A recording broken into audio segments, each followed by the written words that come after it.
अहमद और अली बहुत अच्छे दोस्त थे और अक्सर सारा टाइम साथ गुजारते थे। मगर कुछ दिनों से अहमद ने उससे कोई रब्ता नहीं किया था और ना ही वो उसकी किसी कॉल या मैसेज का रिप्लाई कर रहा था। और तो और पैंडेमिक पीरियड की वजह से वो उससे मिलने भी नहीं जा सकता था। इसीलिए अली अपने दोस्त के लिए बेहद परेशान था। मगर एक दिन उसे अचानक अहमद की कॉल आई। हेलो अहमद, क्या हुआ? सब ठीक तो है ना? हाँ अली, सब ठीक है। I don't believe this. कोई बात तो जरूर है जो तुम इतने दिनों से मेरे किसी मैसेज या कॉल का जवाब ही नहीं दे रहे थे।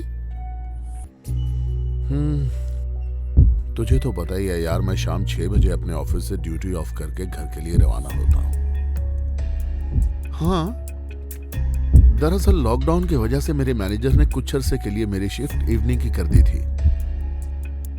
पिछले हफ्ते शिफ्ट क्लोज करने के बाद जब मैं ड्राइव करके घर वापस जा रहा था तो मेरे साथ बड़ा अजीब वाकया हुआ।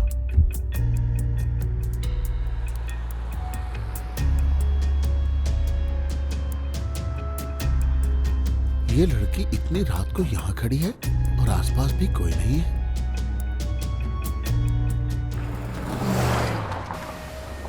हाय, मैंने अभी रिसेंटली एक हॉस्पिटल में जॉब शुरू की है और लॉकडाउन की वजह से कार का अरेंजमेंट नहीं हो पा रहा है।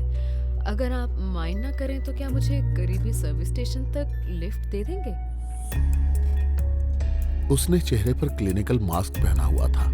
पता नहीं क्या कशिश थी उसकी आंखों में कि मैं उसे इनकार नहीं कर पाया। जी आ जाइए, नो प्रॉब्लम। लिफ्ट देने के लिए बहुत शुक्रिया। बाय द वे, मेरा नाम नताशा है। हाय नताशा, मेरा नाम अहमद है। क्या आप रोजाना काम से लेट नाइट वापस आते हैं? वैसे तो अमूमन मेरी ऑफिस में शिफ्ट 6 बजे तक होती है, पर कोरोना वायरस लॉकडाउन की वजह से मेरे मैनेजर ने मुझे इवनिंग शिफ्ट में रखा हुआ है। वैसे मैं आपको इस तरह रात के वक्त रोड पे खड़ा देखकर काफी हैरान हुआ। वैसे रोज मैं जब यहाँ से गुजरता हूँ तो ये रास्ता काफी सुनसान होता है। वैसे आपको आपकी न्यू जॉब कैसी लग रही है? इन दिनों तो हॉस्पिटल्स का हाल काफी खराब है। आपकी जॉब तो काफी टफ हो गई होगी ना? जी कुछ ऐसा ही है। वैसे आप क्या जॉब करती हैं? क्या आप नर्स हैं? अरे अरे बस यही रोक दीजिए। मैं यहाँ से वॉक करके स्टेशन तक चली जाऊंगी। लिफ्ट देने के लिए बहुत शुक्रिया। वो मेरे सवाल का जवाब दिए बगैर वहां से चली गई। उस लड़की में अजीब सी कशिश थी। मैं उसके बारे में और जानना चाहता था और उसकी आंखें इतनी खूबसूरत थी कि मैं उसका पूरा चेहरा देखने के लिए बेचैन हो गया।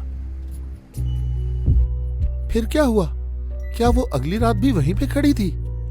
हाँ, वो उसी जगह खड़ी मेरा इंतजार कर रही थी। मैंने खुद ब खुद उसके पास जाकर गाड़ी रोकी और वो गाड़ी में बैठ गई और फिर मैंने गाड़ी चला दी। उस रात रास्ते में उसने मुझसे बहुत सी बातें की। उसकी बातें, उसकी हंसी, मैं ये सब बहुत एंजॉय कर रहा था और उसी के साथ बेचैनी से उसे दोबारा मिलने का इंतजार। मैं उसके बारे में और जानना चाहता था मगर वो मेरे सवालों को टाल देती थी। लेकिन मुझे तो बस उसके साथ से गर्ज थी। ऐसा कुछ दिनों तक चलता रहा और मैं उसके करीब से करीब तर होता गया, इस हद तक कि अब मैं उसका चेहरा देखे बगैर नहीं रह पा रहा था। और फिर एक रात वो वहां नहीं थी। मैंने गाड़ी वहीं जाकर रोक दी जहां मुझे वो हमेशा खड़ी मिलती थी। वैसे उसने मुझसे जिक्र तो नहीं किया था कि वो आज नहीं आएगी। I hope she is okay. फिर मुझे दूर दरख्तों के पीछे किसी के हंसने की आवाज सुनाई दी।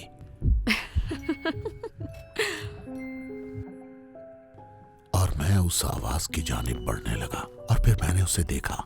नताशा किसी आदमी के साथ हाथों में हाथ डाले खड़ी थी। वो दोनों एक दूसरे के साथ बहुत खुश लग रहे थे, जैसे उनका आपस में बहुत करीबी ताल्लुक हो। पता नहीं क्यों लेकिन उन दोनों को साथ देखकर मुझे बहुत तकलीफ हो रही थी और मैंने ना चाहते हुए भी उन दोनों का पीछा करना शुरू कर दिया। और वो दोनों देखते ही देखते एक घने दरख्त के पीछे चले गए। मैं और इंतजार नहीं कर सकता। मैं पागल हो जाऊंगा अगर आज तुमने मुझे अपना चेहरा ना दिखाया। मैं तुमसे बहुत मोहब्बत करने लगा हूं। हाँ, अब वक्त आ गया है।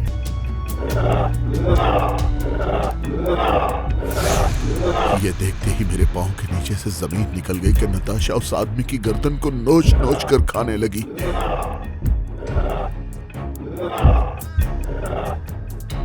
भाला और किसी न किसी तरीके से गाड़ी में जाकर बैठा और गाड़ी चलाते हुए पता नहीं किस तरह से अपने घर पहुंच गया। उसका भयानक चेहरा देखने के बाद मैं ठीक तरह से सो नहीं पाया यार। मेरे खुदाया, मुझे तो यकीन नहीं आ रहा। उस वाक़े के बाद मैं कुछ दिन के लिए काम पर नहीं गया क्योंकि हिम्मत ही नहीं हो रही थी। क्या तुमने पुलिस को कॉल की? कॉल करके क्या बताता उन्हें कि मैंने एक आदमखोर चुड़ैल देखी है? क्या वो मेरी बात का यकीन करते? तुम ही बताओ। पर जाहिर है मैं अब जॉब तो छोड़ नहीं सकता ना यार। तुम तो मेरे हालात से बखूबी वाकिफ हो। फिर कल मुझे जॉब पर जाना पड़ा। तो क्या कल तुमने दोबारा उसे देखा? हाँ, देखा। और कल मैंने इतनी तेजी से गाड़ी उसके आगे से गुजारी कि जैसे मैं उसे जान रहा। यार मेरी बात सुनो, अब गलती से भी रात के उस पहर उस रास्ते से बिल्कुल मत गुजरना। तुम समझ रहे हो ना? तुम खुशकिस्मत हो कि जिंदा हो और मुझसे बात कर रहे हो, वरना उस आदमी की जगह तुम उस चुड़ैल का निशाना बन चुके होते।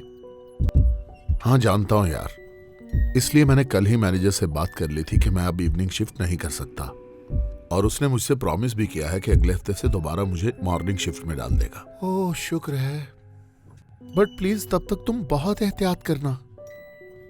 हाँ यार, करूंगा।